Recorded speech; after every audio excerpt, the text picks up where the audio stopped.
안녕하세요. 종목의 제방 시작하겠습니다. 본 방송에서 제공해드리는 정보는 투자 판단에 대한 조언일 뿐 해당 종목의 상승 또는 하락을 보장하지 않습니다. 그럼 오늘 함께할 전문가 화면으로 먼저 만나보시죠. 네, 우리의 든든한 주식 선생님 김대명 전문가 나오셨습니다. 전문가님 안녕하세요. 네, 안녕하세요. 네, 일주일 동안 잘 지내셨어요? 오랜만에 뵈니까 너무 반갑네요. 그렇죠. 늘 캠으로 네, 캠으로 이제 여러분들에게 인사를 드리다가 또 이렇게 오랜만에 정말 오랜만 한 달 만에 이렇게 좀 이제 방송에 또 이제 여러분 스튜디오 나와서 이제 여러분들에게 또 인사를 드리는 것 같은데 네, 오랜만에 뵙는 시청자 여러분들께 네. 한 말씀 해주세요. 오랜만에요? 네, 그렇죠. 네. 일주일 만에. 네, 일주일 만에. 일단은 이제 오늘 이제 제가 여러분들한테 이 방송을 총 제가 이제 1부에서부터 3부까지 총 계속할 거예요. 네, 근데 계속 하는데 그 방송에서 이제 오늘의 이제 시장의 이슈 그리고 이제 제가 여러분들한테 이제 급등주들 여러분들 또 많이 좋아하시니까 저번 주에도 이제 제가 급등주에 대해서 또 강의를 또 해드렸었습니다. 그래서 오늘 같은 경우에도 보통 이제 강의를 한 번만 들어서는 좀 잘 이해가 안 되거든요. 네. 그래서 이제 한 번 더 여러분들에게 다시 되짚어보는 그런 시간을 가지려고 하고요. 그리고 또 3부에서는 또 이제 여러분들이 또 가지고 있는 종목들 또 아무래도 좀 이제 많이 또 고통스러워 하시는 분들이 계실 거예요. 그런 부분에 있어서 또 제가 또 꼼꼼하게 설명을 또 해드릴 수 있는 그런 시간을 또 가지도록 하겠습니다. 네, 좋습니다. 오늘도 우리 김대명 전문가와 알찬 시간 기대해 보겠습니다. 그럼 먼저 본격적인 시작 전에 미증시부터 우리 증시 상황 마감부터 자세하게 살펴보도록 하겠습니다. 먼저 미증시부터 들여다보시죠. 네, 화면 살펴보시면요. 외신 보면 일본과 한국이 1% 이상 상승한 걸 비롯해서 아시아 주요 증시들이 모두 상승했다는 걸 확인할 수가 있습니다. 또 아래 키포인트 확인하시면요. 지난 미증시가 일제히 상승하면서 아시아태평양 주요 지수도 상승했다는 거 확인할 수가 있고요. 또 간밤에 S&P 500 지수가 1%대 상승하면서 2월 6일 이후로 가장 최고치를 경신했다는 걸 확인할 수도 있습니다. 또 미국 조 바이든 대통령이 미국 대부분 미국인들에게 1,400달러를 바로 지급하는 1조 9천억 달러 규모의 코로나 바이러스 부양책에 사인했다라는 내용도 확인할 수가 있습니다. 네, 그럼 이번에는 아시아 주요 증시 마감 상황 살펴보시죠. 일본 니케이 지수가 1.73% 가장 큰 폭으로 상승을 했습니다. 또 상해 지수는 0.47% 오름세 보였고요. 반면에 홍콩 항생 지수는 2%대 조정을 받으면서 장을 마쳤습니다. 또 그걸 비롯해서 우리나라 코스피는 1.35% 오름세 보인 걸 확인할 수가 있습니다. 그래도 아시아 주요 증시들 상승하면서 장을 마쳤습니다. 또 그리고 이번 주 가장 큰 이슈가 바로 쿠팡의 미증시 상장이었죠. 쿠팡 미증시 상장 어떻게 마무리됐는지 외신을 통해서 자세하게 살펴보도록 하겠습니다. 먼저 기사 살펴보면요. 타이틀 보시면 한국의 이커머스 대기업인 쿠팡의 시총이 시장에 대비 후에 840억 달러 규모가 됐다라는 내용 확인할 수가 있습니다. 키포인트 살펴보시면 한국의 이커머스 쿠팡 기업이 목요일에 뉴욕 증시에 IPO를 통해서 데뷔를 했고 지금은 CPNG라는 종목명으로 거래되고 있다라는 걸 확인할 수가 있고요. 또 쿠팡의 주가는 63.5달러에서 시작해서 장중에 시총이 무려 1,022억 달러가 넘기도 했다는 걸 확인할 수가 있습니다. 그럼 쿠팡 마감 상황 살펴보도록 하겠습니다. 네. 쿠팡 40.71% 급등하면서 49.25달러로 장을 마쳤습니다. 네, 이렇게 미증시는 일제히 상승 마감했고요. 오늘 우리 시장 어떻게 마감했는지 우리 시장도 살펴보도록 하겠습니다. 네, 먼저 지수부터 살펴볼게요. 네, 오늘 코스피, 코스닥 양시장 모두 상승하면서 장을 마쳤습니다. 코스피는 전일 대비 1.35% 오름세 보이면서 3,054.39포인트로 거래 마쳤고요. 코스닥은 전장 대비 1.93% 오름세 보이면서 955.49포인트로 거래 마쳤습니다. 이번에는 수급 상황 살펴보시죠. 먼저 코스피 수급부터 살펴보도록 하겠습니다. 네, 오늘 코스피에서는 개인만 홀로 5천억 원대의 물량을 덜었고요. 기관과 외국인이 동반 매수 우위 보였습니다. 외국인이 4천억 원대, 기관이 1,800억 원대의 물량을 사들였습니다. 이번에는 코스닥 수급 상황도 살펴보시죠.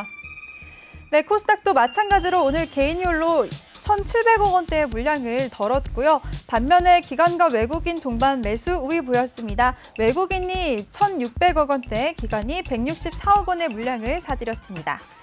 이번에는 이번 주 특징주 살펴보도록 하겠습니다. 한 주를 마무리하면서 이번 주 이슈됐던 종목들 살펴볼 텐데요. 첫 번째는 바로 사조시푸드입니다. 지난 5일 사조산업의 소액주주연대가 경영참여를 위한 법률 자문을 체결했다고 밝혔습니다. 이런 소액주주들이 경영감시에 나설 것이라는 소식에 사조그룹주들이 일제히 강세 흐름 보였었는데요. 한 주간의 흐름 살펴보시죠. 사조시푸드 호재가 나온 날 8.91% 급등했었는데요. 그 뒤로는 2거래일 연속 하락세 보였지만 어제 오늘 다시 빨간불 켰습니다. 어제 1.34% 오름세 보이고 오늘도 2.64% 오름세 보였습니다. 그럼 두 번째 특징주 살펴보도록 하겠습니다. 두 번째는 바로 비덴트입니다. 가상화폐 관련주인 비덴트가 지난 9일 JP모건이 빗썸을 인수한다는 걸 검토하고 있다는 소식이 나오면서 급등세 보였습니다. 오늘 또 비트코인 가격이 6,600만 원을 넘으면서 또다시 사상 최고가를 경신했다는 뉴스도 보도가 됐는데요. 이 소식에 빗썸의 지분을 보유한 비덴트가 강세 흐름 보였습니다. 비덴트도 한 주간의 주가 흐름 살펴보시죠. 비덴트도 살펴보시면 빗썸의 JP모건의 빗썸 인수 소식이 나왔던 날 26%대 아주 큰 폭으로 급등세를 보였습니다. 그 후로는 0.74% 오름세 보였고요. 반면에 어제는 1%대 내림세 보였지만 오늘 다시 3%대 오름세 보이면서 장을 마쳤습니다. 그럼 세 번째 특징주 살펴보도록 하겠습니다. 세 번째는 바로 LG화학입니다. 이번 주 테슬라의 급등 이슈로 국내 2차 전지주들이 흐름이 좋았었는데요. 그중에서도 LG화학은 자회사 LG에너지솔루션이 4년 내에 미국에 5조 원 이상을 투자해서 배터리 공장을 새로 짓는다는 소식이 오늘 나오기도 했습니다. 바이든 미국 행정부의 그린 뉴딜 정책에 따른 전기차 전환 가속화에 맞춰서 투자를 단행한다는 계획인데요. 주가 흐름 살펴보시죠. LG화학도 살펴보시면 최근 3거래일 연속 빨간불 켜고 있습니다. 어제도 5%대 오름세 보였고요. 오늘도 0.53% 오름세 보이면서 장 마쳤습니다.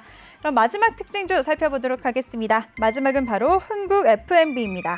쿠팡의 상장 이슈로 관련주들이 강세 흐름 보였는데요. 한편 쿠팡은 지난 10일 대규모 물류센터를 짓기 위해서 약 100만 평 규모의 물류 부지를 확보했다는 소식이 알려졌습니다. 이 소식에 한국전자홀딩스가 쿠팡의 물류센터 공사업체로 알려지면서 급등세 보였는데요. 마감 상황 살펴보시죠. 한국물류센터 잠시만요. 검색해 보도록 하겠습니다. 오늘 한국전자홀딩스죠. 한국전자홀딩스 오늘 주가 살펴볼게요. 어제 오늘 2거래일 연속 상한가를 기록했습니다. 상한가 기록하면서 1,735원에 거래 마친 모습 확인할 수가 있습니다. 지금까지 오늘장 마감 상황 살펴봤습니다. 전문가님. 제가 브리핑할 동안 집중해서 잘 들으셨나요? 집중하셨죠? 지금 제가 잠깐 눈을 감고 있었는데 눈물이 잠깐 나네요. 제가 너무 지루하게 한 건가요? 아니요. 되게 듣기 좋았어요. 그런가요? 눈을 감고 지금 뭐라 그래야죠? 음미한다 그래야 되나? 감미한다 그래야 되나? 하여튼 그러면 어떤 게 가장 인상 깊으셨나요? 뭐라고 그랬었죠? 너무 하시네요. 저는 전문가님 아침마다 아침 방송 하시잖아요.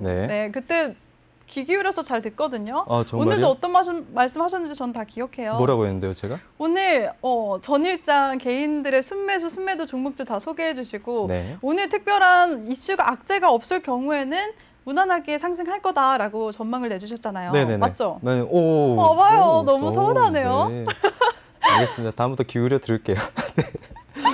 근데 전문가님 말씀대로 오늘 우리 상승장 했잖아요. 그럼 다음 장은 어떻게 보세요? 다음 장을 어떻게 보냐고요? 이 부분은 제가 시장 얘기하면서 시장 얘기하면서 이제 또 설명을 드려야 될 부분이라서 일단은 바로 제가 설명을 좀 드려볼까요? 그러면은 오늘 시장 어떻게 보셨는지 그럼 전반적으로 설명해 주세요. 일단은 저는 시장에 있어서 보통 이제 시장 예측을 잘 하지 않는 편이에요. 시장은 예측을 하는 게 아니고 그때그때의 흐름에 따라서 이제 대응을 해야 된다라고 이제 생각을 하기 때문에.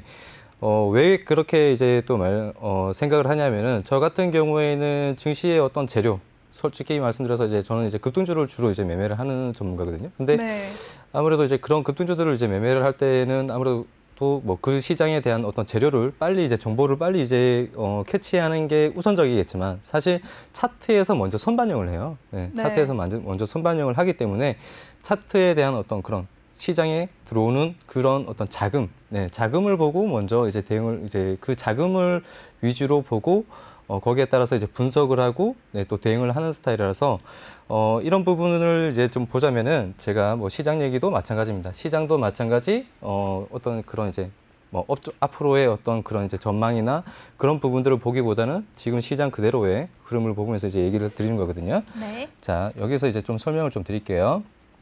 자, 최근에 이제 차트를 좀 같이 보셔야 될 것 같아요. 차트를 같이 보시면은 지금 최근에 보시면은 주가가 좀 이제 흘러내리고 있는 상황에서 오늘 같은 경우는 좀 반등이 나왔잖아요. 네. 반등이 나왔는데 제가 전주 방송에서도 말씀드렸듯이 시장 지금 조정, 네, 이 자리를 제가 처음 말씀드렸을 때가 이 자리였었어요. 여기 3,100포인트대를 완전히 좀 올라타줘야 완전히 올라타진 상태에서 이런 구간대에서 주가가 좀 머물러줘야 국내 증시는 앞으로 추가적인 상승이 더 빨리 나올 수 있다라고 좀 말씀드렸었어요. 그런데 여기에서 살짝 돌파가 나오고 나서 또 다시 바로 밀렸단 말이죠. 밀리면서는 또 이제 제가 여기에서 이렇게 말씀드렸었습니다. 여기 이 구간대 이탈 나오면은 그때는 조금 위험하다. 네, 위험해질 수 있다라고 이제 말씀을 드렸었는데 살짝 깼어요. 네, 살짝 깨고 지금 반등이 나오고 있는 상황이고요. 살짝 깨고 반등이 나오고 있는 상황이고 여기에서 자, 지금 차트를 여러분들이 이제 보시면요.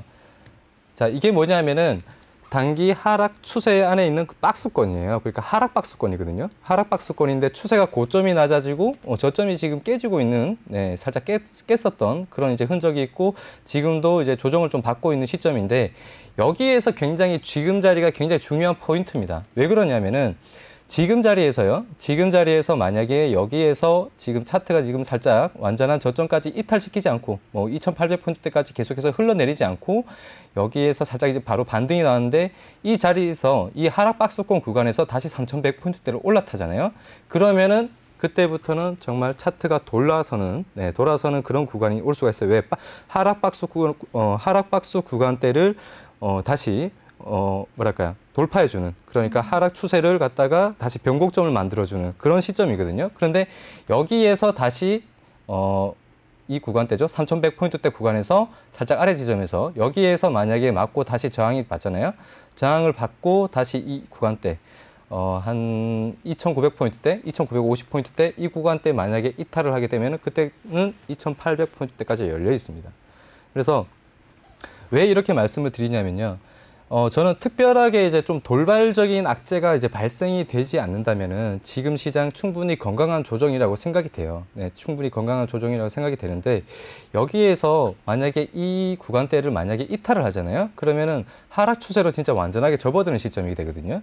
여기에서 이제 돌발적인 악재가 뭐냐면은 말 그대로 이제 미중 분쟁이죠. 크게 보면은 저는 이제 그런 이슈만 이제 미중에 대한 어떤 그런 이슈만 생기거나 또는 이제 뭐 백신 관련해서 그런 코로나가 또 다시 백신이 또 무효화되는 그런 어떤 악재가 발생이 되지 않는 이상은 국내 증시 여기에서는 좀 건강한 조정이 나올 거라고 말씀을 좀 드리고 싶고요.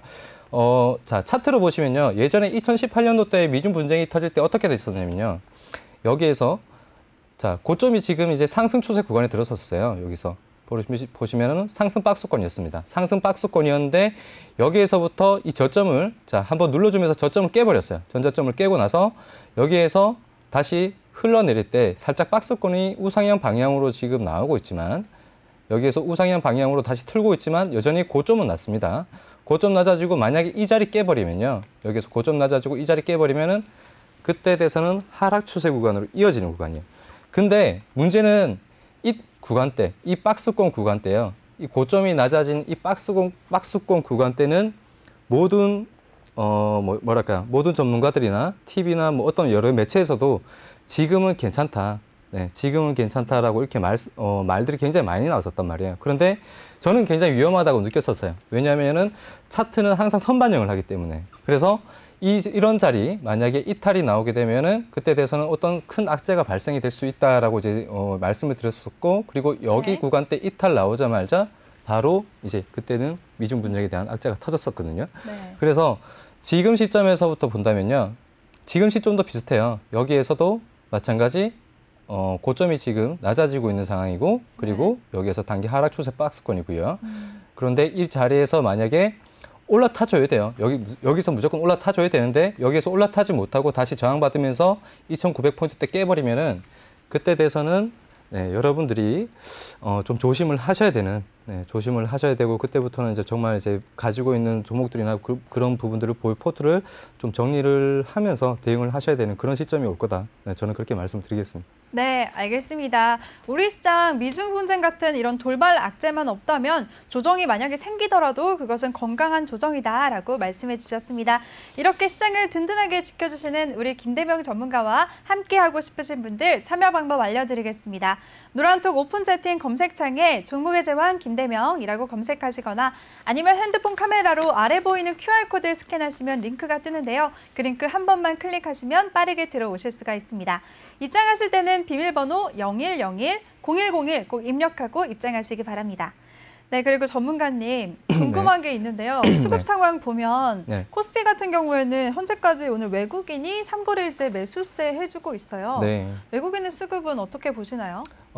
근데 사실 이 외국인들이 지금 뭐 기관이나 외국인들이 굉장히 한동안 계속해서 매도세를 보였었잖아요. 네. 그렇기 때문에 이런 외국인의 수급이 3거래일 연속 들어온다는 게 어떻게 보면 굉장히 이슈가 될 수가 있는데 사실 우리 국내 시장도 그렇고 뭐 사실 외국인들의 수급은 굉장히 좀 단기적입니다. 네, 단기적이고 그리고 기관들도 마찬가지, 기관 수급도 마찬가지고 굉장히 단기적으로 이제 매수세가 들어오고 또 단기적으로 또 매도세가 또 이어지는 그런 추세거든요, 사실. 그래서 이런 부분에 있어서는 그냥 뭐 정상적인 어떤 이제 뭐 말 그대로 뭐 국채금리가 안정이 돼서 외국인들이 수급이 들어온다 이런 것보다는 사실 뭐 외국인들의 수급이 들어오기 때문에 우리 국내 시장 앞으로 뭐 우상향을 이어갈 거다 이런 부분은 아닌 것 같아요. 이런 부분은 아닌 것 같고 말 그대로 외국인들도 기관들도 개인들도 마찬가지 시장의 참여자입니다. 그냥 시장의 참여자고 그리고 그런 외국인들도 다들 이제 뭐 오로지 주식을 하는 이유는 수익을 보기 위함인 거라서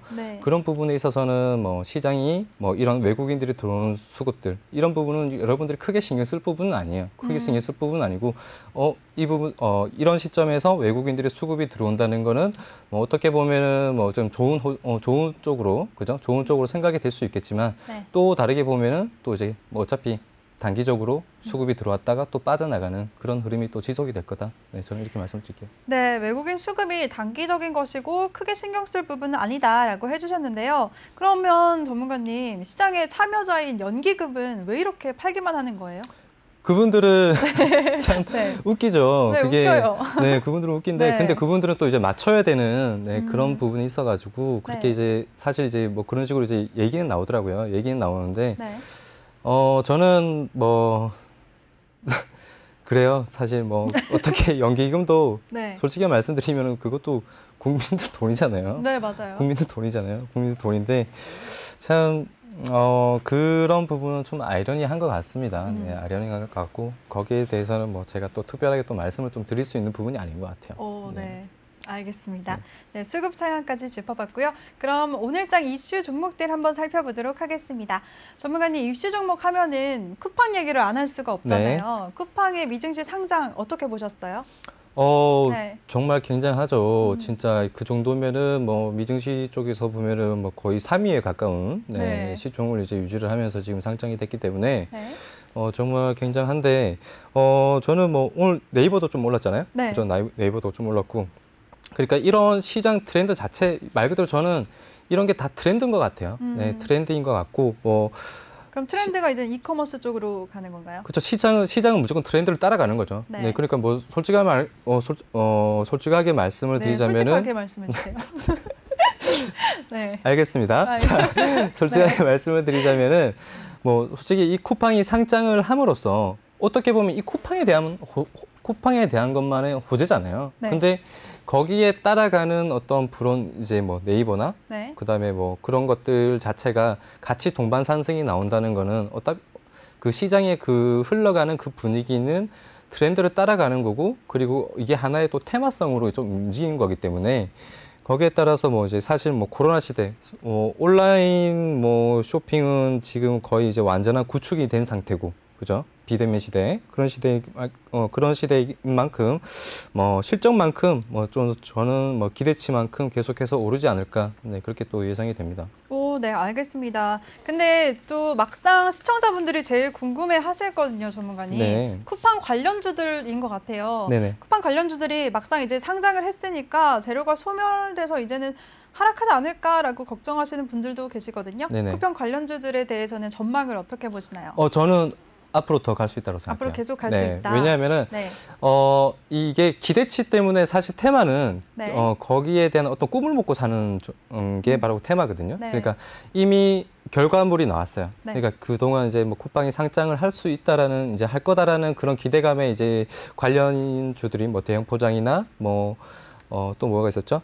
관련 뭐 다날도 있었고요. 그렇죠. 다날도 있었고 네, KCTC 보면은, 뭐 네, 이런 많이 이제 있네요. 그렇죠. 있었고. 흥국 FM이 그다음에 뭐 동방도 있었잖아요. 네. 이런 관련주들이 전부 다 이제 뭐 테마성을 띠면서 이제 상승을 했지만 저는 여기에서 머물지 않고 네. 그리고 나서 이제 상장이 된 순간부터 거기에 따른 어떤 기대치 자체가 지금 또 계속해서 쿠팡에 또 몰리고 있는 상황이라서요. 네.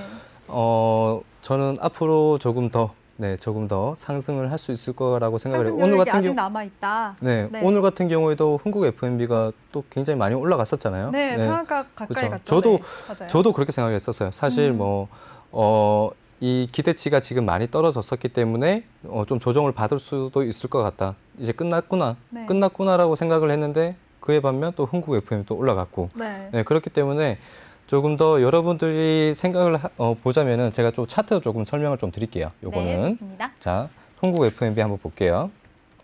흥국 FMB. FMB. 자, 보겠습니다. 차트로 좀 설명을 드리자면은요. 자, 이런 거예요. 여기에서 제가 전주 방송에서 여러분들에게 급등주 얘기를 드렸었어요. 그죠? 네, 급등주 맞아요. 얘기를 드렸었는데 거기에 따라서 급등주를 볼 때는 가장 먼저 봐야 될 게 수급이라고 말씀드렸습니다. 그 수급이 뭐냐? 말 그대로 돈이에요. 돈. 네. 네, 돈인데 자, 여기에서 이제 대량의 거래량을 터뜨리고요. 대량의 거래량을 동반한 거래량을 터뜨리고 또 다시 한번 여기에서 또 거래량을 또 이제 발생을 시키면서 또 이제 매도 물량이 좀 많이 나왔어요. 매도 물량이 많이 나왔는데 여기에서 끝날 수 있는 차트가 아니었다는 게 보여지는 게 뭐냐면요.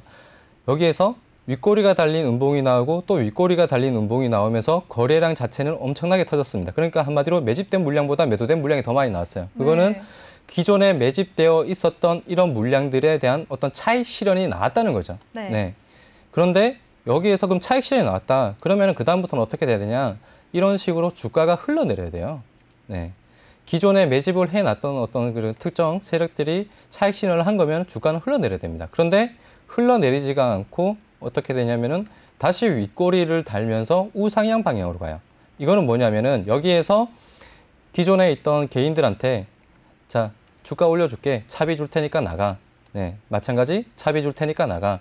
이런 식으로 여러분들의 물량들을 소화를 시키면서 계속해서 우상향으로 이끌어가는 거거든요. 그리고 윗꼬리 구간대를 잡아먹으면서 이런 식으로 이제 물량들을 다시 받아가면서 소화를 시켰다는 거는 충분히 다시 한번 대량의 거래량을 터뜨리면서 상승을 할 수 있다는 거를 보여주는 거예요. 그렇기 때문에 다른 관련주들, 뭐 동방이나 한번 볼까요? 동방도 마찬가지. 자, 여기에서 보시면은 한번 흔들었어요. 자, 여기에서도 자, 주가 충분히 상승시켜 놓고 자, 여기에서 보시면은 또다시 거래량을 터뜨리면서 조정을 줬었단 말이에요. 이 자리에서는 여러분들 차익 실현한 겁니다. 차익 실현이 나온 거고 그리고 나서 다시 또 수급이 조금씩 들어오면서 이제 박스권 흐름을 보이잖아요. 박스권 보면서 여기 자리를 지켜주고 있단 말이에요. 지켜주면서 여기가 굉장히 포인트예요. 이 구간대가. 자, 여기 도지봉이 굉장히 포인트입니다. 이게 뭐냐면은 여기에서 흔든 거예요. 그러니까 말 그대로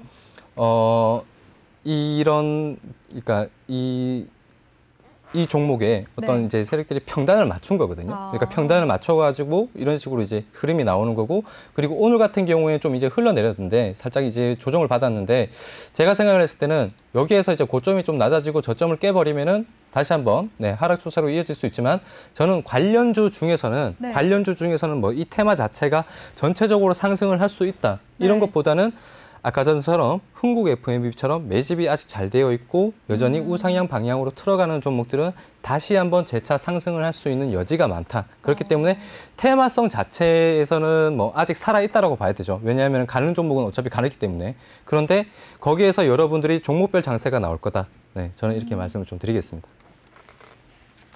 네, 알겠습니다. 쿠팡 관련주들에 대해서 쿠팡 상장이 성공적이었던 만큼 종목별로 우상향 곡선을 그리고 있는 차트별 종목들은 아직 상승 여력이 남아있다라고 정리해 주셨습니다. 네, 그리고요, 전문가님. 네. 또 이번 주에 SK 바이오사이언스의 공모주 청약이 있었잖아요. 네네. SK 바이오팜처럼 흥행할 수 있을까요? 네. 저는 그 부분은 네. 솔직히 말씀을 드리면요. 네. 제가 아까 전부터 너무 솔직하게 자꾸 말씀을 드리네. 그렇죠? 솔직한 걸 좋아하시는군요. 저도 좋아해요. 그렇죠. 네. 네, 솔직하게 용기 있게. 네. 자, 네. 저는 여기에 대한 어떤 기대치가 상당히 솔직히 있는 편이에요. 네, 솔직히 네. 있는 편이고 그런 어떤 이제 분명히 상장을 하면서부터 굉장히 상승세가 커질 겁니다. 상승세가 굉장히 커질 거고 그리고 그런데 뭐 SK 바이오팜 때처럼 그렇게 많이 흥행을 할 수 있을 거다. 네, 그 부분은 저는 장담을 못 하겠어요. 네, 주가는 뭐 예측을 하기보다는 거기에 따라서 그때그때의 흐름에 따라서 이제 대응을 해야 되는 거기 때문에 이 부분은 저는 모르겠다. 네, 이렇게 좀 말씀을 좀 드릴게요. 네, 알겠습니다. 네. 그리고 그러면 그렇게 흥행하는 만큼 네. 최대 주주로 있는 SK 케미칼도 앞으로 전망이 좋을 거라고 보시나요? SK 케미칼 사실 지금 하락 네. 추세 구간이거든요. 네. 네, 하락세를 계속 타고 있어요. 그리고 또 이제 아스트라제네카의 어떤 이제 악재도 조금씩 나오고 있는 상황이고, 그죠? 네. 그런 상황에서 지금 보니까 개인들이 케미칼 그래도 네, 오늘은 또 급등을 했네요. 네, SK 케미칼 쪽으로 계속해서 수급이 들어오더라고요. 네. 이게 개인들이 계속해서 수급이 들어오는데 여기에서 이런 구간대에서 사실 좀 이제 애매한 게 뭐냐면요. 네. 프레스지스틱 바이오인가요? 네, 네. 제가 프레스티지 바이오. 네, 제목이 좀 길었는데 네. 긴데 자 볼게요. 자, 맞네요. 프레스티지 바이오로직스 이 종목이 전일 상장을 했었단 말이에요. 네. 그런데 이 종목의 관련 주인 또 종목이 프레스티지 바이오팜이에요. 네. 네, 근데 그게 이전에는 이제 PB파마라는 종목이었었거든요. 네네. PB파마라는 종목이었었는데 이 프레스티지 바이오팜이 이 프레스티지 바이오팜도 여기에서 프레스티지 바이오팜, 네, 바이오파마죠. 바이오파마도 바이오파마. 네, 여기에서부터 이제 개인들이 수급이 좀 들어왔었습니다. 여기에서부터 개인들의 수급이 계속해서 들어왔었고 그런 이제 말 그대로 이 SK 케미칼도 그렇고 이 프레스티지 바이오파마도 그렇고 이 상장에 대한 기대감, 관련주가 상장에 대한 네. 기대감이 만약에 상장이 되면은 거기에 따라서 이제 동반, 수혜, 말 그대로 그룹주들이 같이 상승을 하는 거죠. 네, 그런 그룹주들이 같이 상승을 하는 종목들이 굉장히 많아요. 뭐 예를 들어서 뭐 녹십자 관련해서 녹십자가 뭐 또 이제 이슈가 터진다면은 녹십자만 움직이는 게 아니고 녹십자 그룹주들 자체가 다 움직여 버려요. 네. 그러니까 셀트리온도 마찬가지고 셀트리온도 무슨 어떤 호재가 있으면 셀트리온 그룹주들이 다 같이 움직여 버리죠. 네. 그렇죠. 그러니까 그러한 비슷한 영향인 거죠. 그러니까 뭐 프레스티지 바이오파마가 이런 구간대쯤에서부터 이제 상승세가 나온다. 여기에서부터 바이오로직스가 상장을 곧 할 거기 때문에 그런 이제 상장 기대감에 따라서 여기에서 수급이 들어오고 그런데 정작 상장하는 날에는 어땠냐면은 이날이죠. 조금밖에 안 올랐어요. 네. 네, 조금밖에 안 올랐습니다. 그래서 그런 부분, 여러분들에 대한 어떤 그런 기대, 여러분들이 생각하는 그런 기대치만큼은 또 이제 SK케미칼이 사실 그 정도의 급등이 나올 수 있냐 없냐, 그 부분은 정말 미지수예요. 네, 미지수이기 때문에 오늘 같은 경우에도 좀 이제 상승세가 좀 커졌어요. 오늘 같은 경우에 좀 상승세가 좀 나왔지만 만약에 SK 바이오사이언스가 만약에 상장을 했는데 상장했던 만큼의 여러분들이 생각했었던 만큼의 그런 이제 뭐 상승세가 연속성이 안 나온다라고 한다면은 그때 돼서는 SK케미칼은 또 그만큼의 또 기대치를 여러분들이 생각했었던 기대치에 또 반영이 안 될 수도 있습니다. 그래서 이거는 그 SK케미칼 같은 경우에 만약에 여러분들이 이제 그런 어떤 제가 말씀드렸었던 상장에 대한 SK 바이오사이언스에 대한 상장에 대한 어떤 그런 기대감에 여러분들이 매수세를 펼쳐가고 있다라면은 저는 그 상장하는 날 SK 바이오사이언스가 상장하는 날 결단력이 있는 대응을 하셔야 되지 않을까 네, 이렇게 생각이 돼요. 네. 네, 알겠습니다. 그리고요, 전문가님, 네. 오늘 또 눈에 띄었던 게요, 현대바이오가 정말 오랫동안 조정을 받다가 오늘 간만에 반등이 나왔습니다. 네. 오늘 보니까 8%대 급등했는데요. 이 종목은 어떻게 보셨나요? 오늘 8%대 급등을 했었군요. 네. 네. 많이 올랐네요. 많이 올랐네요. 네. 근데 오늘 뭐 사실 이제 현대바이오뿐만 아니라 풍력 관련해서 뭐 삼강 MNT나 뭐 다른 종목들도 이제 최근 들어서 이제 좀 수급을 좀 네. 들어오는 그런 그림이었었어요. 수급이 좀 들어왔었는데 이 테마 자체가 뭐랄까요? 강세이려면요. 네. 테마 자체가 강세이려면은 그 테마 자체의 수급이 굉장히 많이 몰려야 돼요. 그러니까 쿠팡 테마가 자체가 상승세가 나왔을 때는 굉장히 뭐 쿠팡 관련해서 뭐 한 5종목인가? 그 종목, 5종목, 5-6종목이 되는 종목들이 상한가를 갔었단 말이에요. 네. 그러니까 그 정도의 상승세, 그 정도의 강한 힘이 붙어줘야 아, 이제 테마가 제대로 움직이구나. 네. 네. 이런 게 보여지는데 네. 뭐 8% 오르고 10% 오르고 뭐 종목별 장세 조금 보이고 이런 거는 사실 테마가 크게 움직일 수 있는 아직 여지는 부족하다. 네, 여지는 부족하고 거기에 따라서 이제 종목별 장세가 조금씩 나오면서 굉장히 좀 지지부진한, 그러니까 조금 오르고 뭐 이런 식으로 8% 오르고 뭐 3% 조정받고 또 뭐 이런 식으로 3% 오르고 이런 흐름이 나올 가능성이 굉장히 많습니다, 사실. 네. 그래서 뭐 어떻게 보면 지금 시점에서 이제 추세는 여전히 살아 있어요. 현대바이오 같은 경우는 여전히 추세는 살아 있는데 네. 여러분들이 생각했었던 만큼의 상승률은 크게 보여주지 않을 것 같다. 네, 이렇게 말씀 좀 드릴게요. 네, 알겠습니다. 그리고 조금 전에 우리가 SK 바이오사이언스 공모주 청약 흥행한 얘기도 했었잖아요. 네네. 조금 전에 현대바이오도 얘기하면서 이제 오늘 또 그리고 박셀바이오도 그렇고 급등을 했어요. 네네. 바이오주들이 이제 다시 살아나는 거 아닌가 하는 네. 분들 많으신데 네네. 바이오주들에 대해서는 전반적인 전망을 어떻게 보시나요? 저는 바이오주를 뭐 바이오주 자체는 이제 종목별 장세가 나오는 게 맞고요. 네. 종목별 장세가 나오는 게 맞는데 지금 계속해서 좀 이슈가 이제 뭐 임상이 들어갔던 그런 이제 이슈들이 계속 나오면서 종목별 장세가 나오는 건 맞는데 단기적인 관점으로 본다라면은 뭐 이제 여러분들이 종목별로 재료를 따로 분석을 해야 되는 게 맞고요. 네. 그런데 이왕이면 뭐 테마 자체적으로 본다, 테마 자체적으로 뭐 업종 자체적으로 섹터 자체적으로 본다라고 한다면은 굉장히 장기적으로 봐야 되는 그런 시점이다. 왜냐하면은 이 제약바이오 자체는요, 바이오는 뭐 사실 이제 뭐 100세 시대잖아요.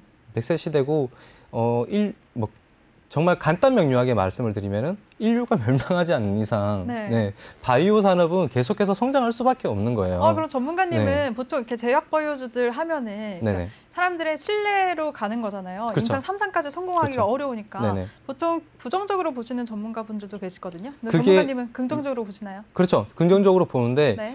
주식이라는 게 주가라는 게 어차피 꿈을 먹고 사는 거예요. 네. 주가는 꿈을 먹고 사는 거고 거기에 따라서 기대치에 따라서 이제 상승을 하는 거기 때문에 그런 기대감에 따라서 뭐 결과가 어찌 되었든 결과가 사실 제약바이오가 갑자기 임상이 실패가 돼버리면 크게 악재가 터지면서 주가가 흘러내리거든요. 네. 그런데 그런 기대치가 반영이 될 때는 확실히 상승 탄력을 보여준단 말이에요. 네. 그리고 주식이라는 게 어차피 여러분들이 수익을 보려고 하는 거고 그런 수익을 보려고 하는 데 있어서 여러분들이 어느 구간대에서 어느 타점대에서 여러분들이 사서 수익을 보냐가 사실 중요한 거거든요. 네.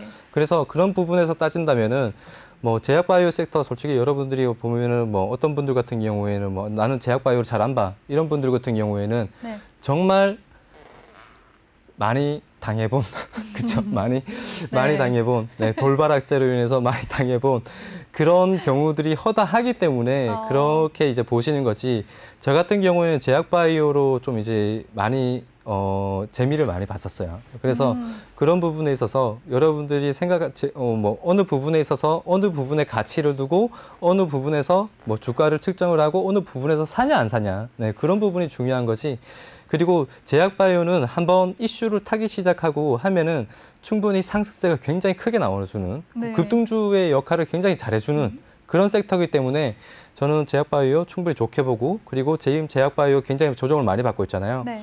지금부터 장기적으로 본다라면 충분히 괜찮다라고 생각을 합니다. 그럼 제약바이오에 대해서는 단기보다는 장기적으로 보고 믿고 가져가는 게 낫겠다. 그렇죠. 장기적으로 보는 게 맞죠. 어차피 주가라는 거는 올라가면 호재 때문에 올라가면은요. 네. 올라갔다가 다시 또 내려오게 돼 있어요. 내려오게 돼 있고 그리고 또 내려가면 또 다시 올라오게 돼 있거든요. 그래서 다시 지금은 내려가는 추세고 그런 이제 올라올 추세밖에 안 남았어요. 올라올 추세밖에 안 남았는데 거기에서 또 따진다면은 어차피 제약바이오는 제가 그때 말씀드렸잖아요. 인류가 멸망하지 않는 이상 네. 이러한 재료는 계속해서 나타납니다. 계속해서 나타나고 그리고 앞으로 이제 코로나 바이러스에 대한 부분도 제가 특집을 예전에 한번 봤었어요. 네. 그런 어떤 이제 저희 전문가들, 저희 뭐 주식하는 그런 전문가들 분들보다 아무래도 의학 계통에 있는 분들이 더 정확하잖아요. 그런 부분들에 대한 이제 얘기를 봤을 때는 이 코로나 바이러스 자체는 없어지지 않는 바이러스라고 했었어요. 그러니까 이런 없어지지 않는 바이러스고 여기에서 뭐 좀 더 크게 보자면은 앞으로 뭐 이제 지구의 뭐 온난화나 뭐 그런 부분들이 계속해서 이제 더 심해지면 심해질수록 그런 바이러스 자체는 코로나보다 더 무서운 바이러스는 계속해서 나타날 수 있다. 네, 그렇기 때문에 거기에서 따른 어떤 이제 제약바이오의 수혜는 계속해서 이어질 수 있다. 저는 이렇게 생각을 합니다. 네, 알겠습니다. 근데 코로나19 네. 바이러스가 이제 네. 백신도 나오고 이제 많이 완화가 되고 있잖아요. 네네. 종식이 될 거라는 기대감이 굉장히 커지고 있는데 네네. 막상 이제 종식이 되면은 또 제약바이오주들이 주춤하지 않을까요? 그때가 그랬잖아요. 제가 가장 흥분하셨다. 자, 네. 네. 주식은 여러분 생각을 해보세요. 가장 비관적일 때가 가장 싼 시점이에요. 네. 네. 저 가장 비관적일 때가 영원이네요. 가장 싼 시점이고, 네. 자, 시젠을 제가 설명을 드릴게요. 자, 시젠 네. 또 설명을 드려야 될 것 같은데, 자, 시젠 보겠습니다, 여러분들. 제가 너무 주린이 같은 네, 질문을 자, 했군요. 시젠 보겠습니다.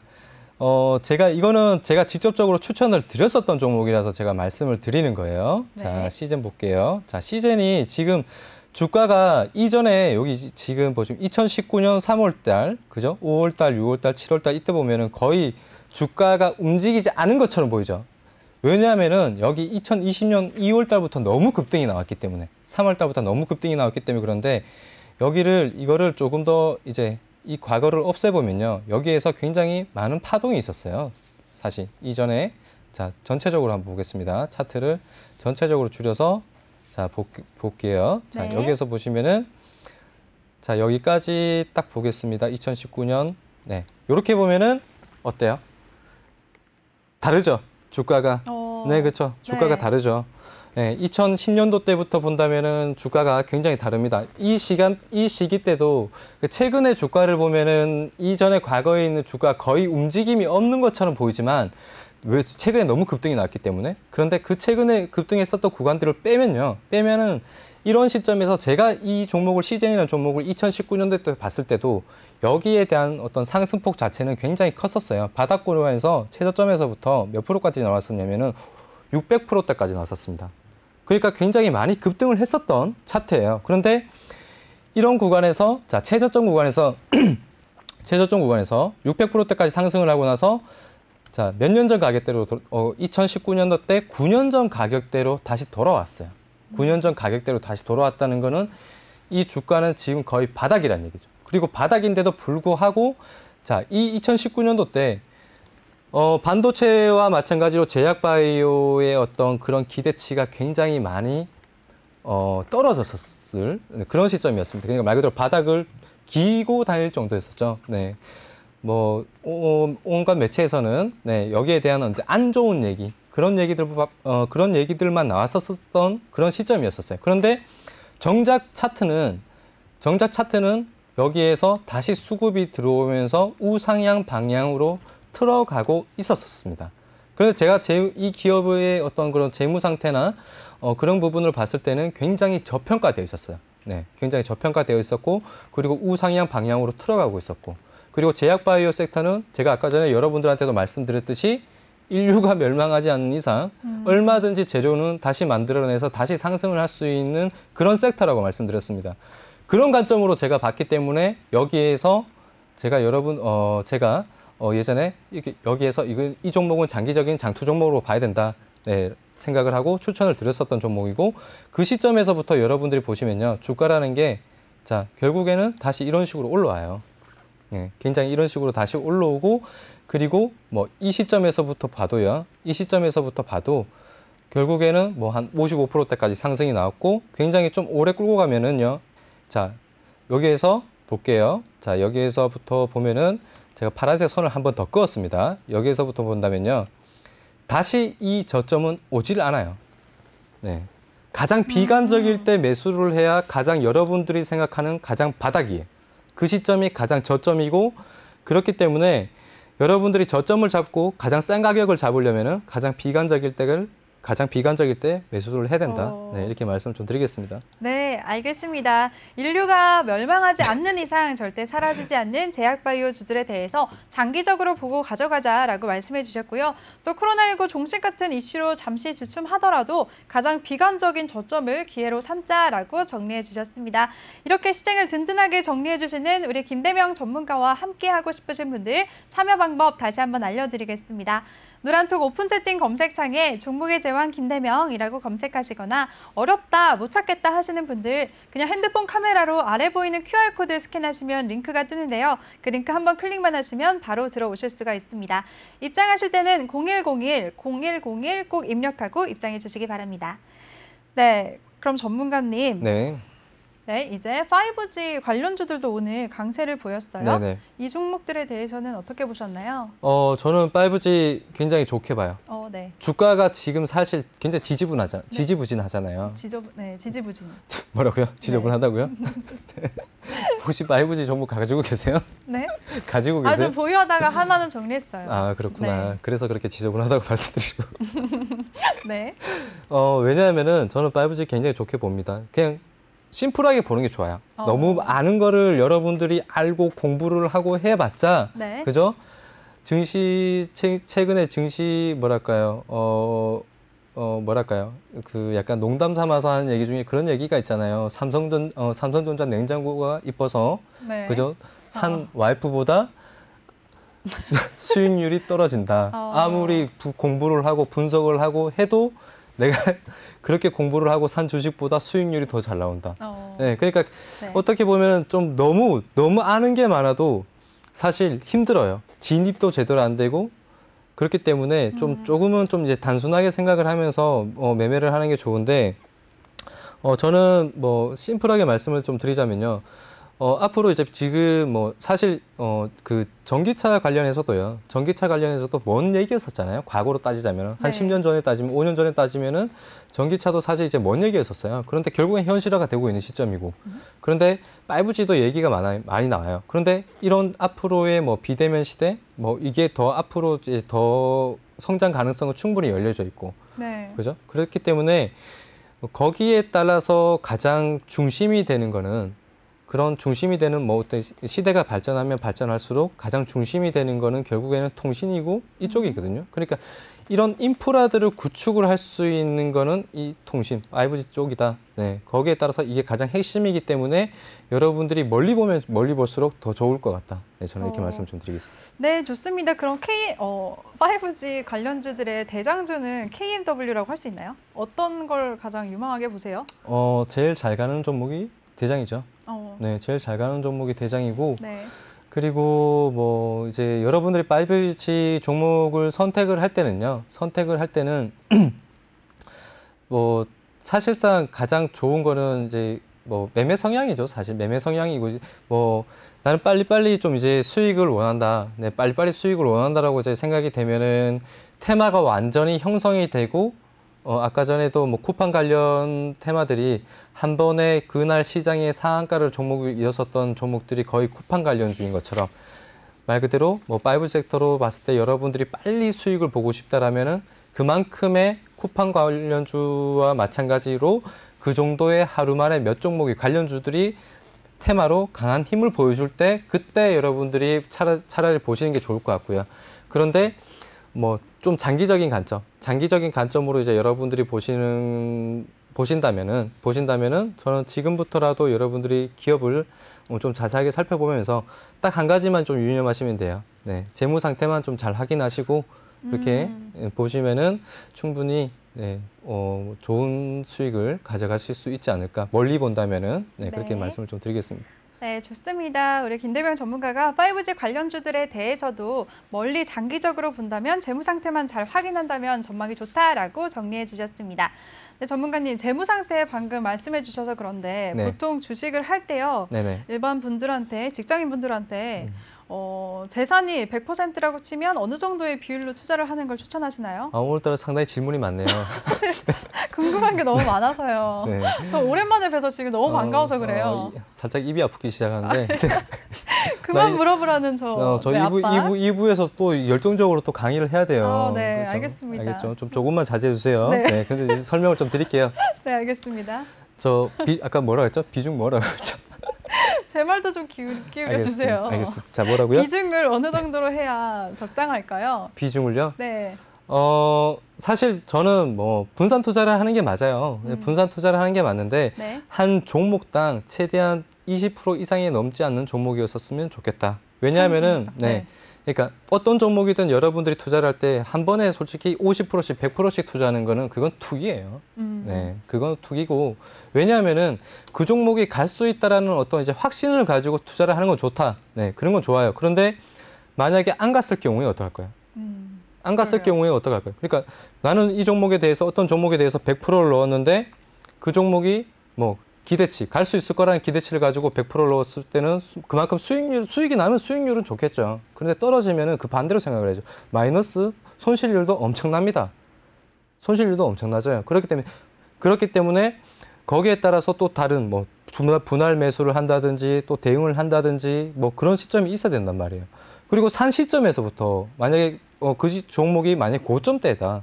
고점대인데 거기에서 100%를 들어갔다. 그럼 이제 얘가 하락 추세를 타기 시작하면은 네. 계속 떨어진단 말이에요. 계속 떨어지면은 그때 돼서는 방법이 없어요. 손쓸 방법이 없어요. 다시 돌아오기까지 1년이고 2년이고 3년이고 계속 기다려야 됩니다. 그런 걸 따졌을 때 저는 여러분들이 만약에 한 종목당 최대로 이제 할 수 있는 부분은 20%다. 20%고 거기에 따라서 또 어느 정도의 현금 비중이나 그런 부분들을 보유를 하고 있어야 시장이 만약에 돌발악재가 또 나올 수도 있는 상황이고 어떻게 될지 아무도 모른단 말이에요. 그렇기 네. 때문에 거기에 따라서 대응을 할 수 있는 그런 이제 여지들은 충분히 남겨놓고 또 대응을 하셔야지. 그리고 또 내가 갈 수 있다라고 생각한 종목이 만약에 또 안 갔을 때 여러분들이 생각한 만큼 안 갔을 때 또 다른 종목에 들어가서 해지로 그죠? 수익률을 또 맞춰야 될 거 아니에요. 손실난 부분만큼 또 다른 종목을 또 선정을 해서 그만큼의 또 수익률을 뽑아내야 여러분들의 계좌를 안정적으로 끌고 갈 수 있는 거지. 그런 식으로 이제 뭐 비중을 한 번에 많이 들어가는 거는 절대 권유하고 싶지 않다. 이렇게 말씀드리겠습니다. 네, 한 종목당 비중이 20%를 넘지 말자라고 좀 힘드신 것 같은데 또 질문이 있어요. 해도 돼요? 네. 마지막 질문이에요. 알겠습니다. 이것도 정말 제가 개인적으로 너무 궁금해서 그래요. 네. 그러니까 보통 한 종목당 20% 넘지 말자고 해주셨잖아요. 네네. 근데 포트를 구성할 때 네. 만약에 방금 말씀해 주신 것처럼 제약바이오주가 전망이 좋으니까 난 제약바이오주 믿고 길게 갈래 하면은 뭐 박살바이오, 피플바이오 이런 바이오주들을 다 구성하는 게 좋은지 네. 아니면 제약바이오 중에서 뭐 하나 뭐 IT 쪽 중에서 하나, 5G에서 하나 이렇게 분산해서 담는 게 좋은지 분산하는 게 좋죠. 분산하는 네, 게 분산하는 게 좋죠. 네. 왜냐하면은 어느 한 테마만은 뭐 이제 정하는 것보다는 시장은 어차피 순환매로 돌잖아요. 네, 순환매로 돌기 때문에 네. 예전에는 차화정이라 그래가지고 네. 그렇죠, 아시죠? 자동차, 네. 그렇죠. 자동차, 화학, 그렇죠. 그쪽으로 이제 시장이 막 트렌드가 또 몰렸어요. 지금 같은 경우는 가장 반도체랑 자동차가 또 가장 핫하잖아요. 그렇기 때문에 시장이 항상 돌아가는 그런 이제 자금이 몰리는 그런 부분은 정해져 있어요. 그러니까 정해져 있어요. 그러니까 뭐 올해는 이쪽, 그 다음에는 이쪽, 뭐 이런 식으로 이제 정해져 있는 거기 때문에 언제 뭐가 튈지 모르고 언제 어느 섹터가 강세일지 모릅니다. 그렇기 때문에 저는 분산 투자로 섹터별로 이게 나누시는 게 좋다 이렇게 말씀을 좀 드리겠습니다. 네, 좋습니다. 네, 벌써 이제 오늘도 1부 마무리할 시간이 왔습니다. 우리 김대명 전문가와 함께 할 수 있는 방법 마지막으로 다시 한번 알려드릴게요. 노란톡 오픈 채팅 검색창에 종목의 저항 김대명이라고 검색하시거나 아니면 핸드폰 카메라로 아래 보이는 QR코드 스캔하시면 한 번에 들어오실 수가 있습니다. 입장하실 때는 비밀번호 0101, 0101 꼭 입력하고 입장해 주시기 바랍니다. 전문가님, 오늘도 1시간 동안 고생 많으셨어요. 잠시 네. 쉬시도록 하세요. 네. 곧 또 날 보낼 사람처럼 인사를 하셔가지고 여러분들 네. 잠시 후 2부에서 다시 뵐 수 있도록 하겠습니다. 네, 알겠습니다. 고생하셨습니다. 네. 네, 본 방송에서 제공해드린 정보는 투자 판단에 대한 조언일 뿐 해당 종목의 상승 또는 하락을 보장하지는 않습니다. 그럼 저는 잠시 후 2부에서 다시 찾아뵙도록 하겠습니다. 시청해주신 여러분 고맙습니다.